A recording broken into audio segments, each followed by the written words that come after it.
तर इथं येईपर्यंत ना मी अशी मरगळलेली होते खरंच. मी आज सकाळी 4:30 वाजता उठले. 6 वाजेचा माझा सकाळचा कॉल टाइम होता. 6:30ला मी माझ्या सेटवर होते. बरोबर 7 वाजेपर्यंत मी शूटिंग केलं. 7 वाजता सेटवरून निघून इथे पोहोचले. तोपर्यंत एनर्जी खरं तर संपली होती.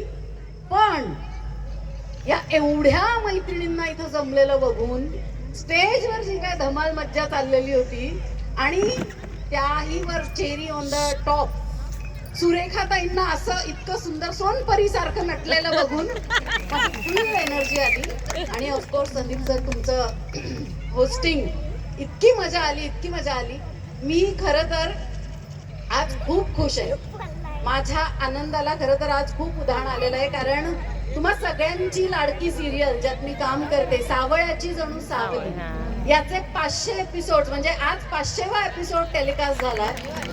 आणि ते सगळं प्रेम तुम्हा सगळ्या मैत्रिणींमुळे मिळतं. कारण तुम्ही सगळ्या जणी आवर्जून सिरियल बघतात, त्यामुळे एवढे एपिसोड होतात.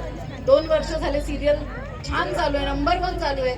सो मी तुम्हा सगळ्यांची काहीतरी उतराई लागते. आणि त्या रिझनमुळे की ज्यांनी आपल्याला इतकं प्रेम दिलंय त्यांच्यासाठी आज वेळ काढलाच पाहिजे. सुरेखाताईंनी मला फोन केला, अगदी परवा तर फोन केला की मेघा जमणार आहे का, प्लीज ये, आमच्या सगळ्या मैत्रिणींना आवडेल तू आलीस तर. म्हटलं सुरेखाताई डन, मी येणार, 100% मी येणार. आणि खरंच आज असं वाटतं येऊन सार्थकी लागलं. बिकॉज रोज आम्ही तुमचं मनोरंजन करत असतो, पण आज ज्या पद्धतीने तुम्ही सगळ्यांनी आमचं मनोरंजन केलेलं आहे, म्हणजे मी इतकी खळखळून हसले. तुम्ही मला बघितलं असेल, मी आली आहे तेव्हापासून कंटिन्युअसली हसते. रोज आम्ही जे मनोरंजन करणारे आहोत त्यांचं आज इतकं मनोरंजन झालं, मला खूप आवडतंय. मी सुरेखाताईला बोलली, म्हटलं सुरेखाताई काय मजा येते, मला खूपच आवडलं. मी नेक्स्ट इयर पण येणार, 100% मी पुन्हा येणार. सो थँक्यू सो मच सुरेखाताई मला इथं बोलवल्याबद्दल. आणि त्याहीपेक्षा जास्त महत्वाचं म्हणजे तुम्हा सगळ्या मैत्रिणींचे आभार की एवढ्या मोठ्या संख्येने तुम्ही इथं सगळ्या जमल्या आहात.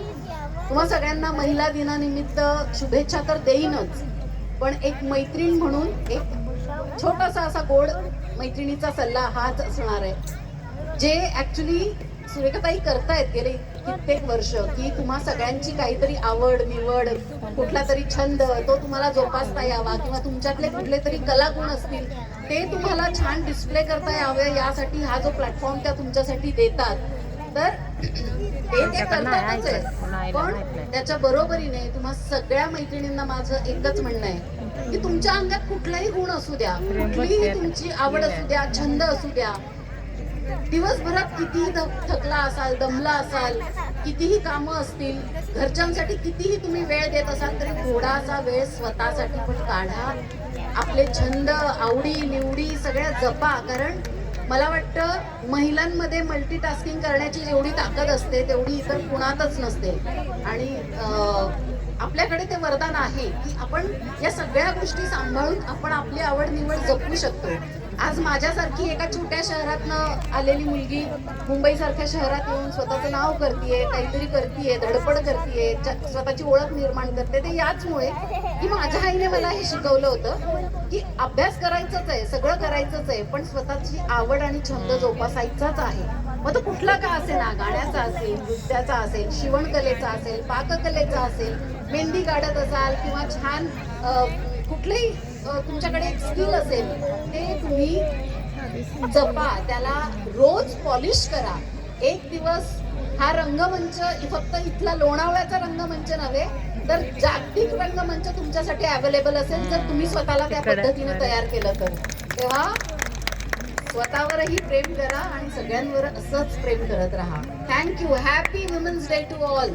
आणि सुरेखाताई मला वाढदिवसाच्या, सुरेखाताई आज एकदम अशा सोनपरी दिसतात. मी आल्या त्यांना कॉम्प्लिमेंट दिली. पण एक स्त्रीच दुसऱ्या स्त्रीचा आनंद कशात आहे हे समजू शकते, आणि सुरेखाताई तुमचा तो आनंद तुम्हाला जपता यावा म्हणून छान कार्यक्रम घेतात. सुरेखाताई थँक्यू सो मच. आणि नेक्स्ट इयर परत बोलवा. थँक्यू.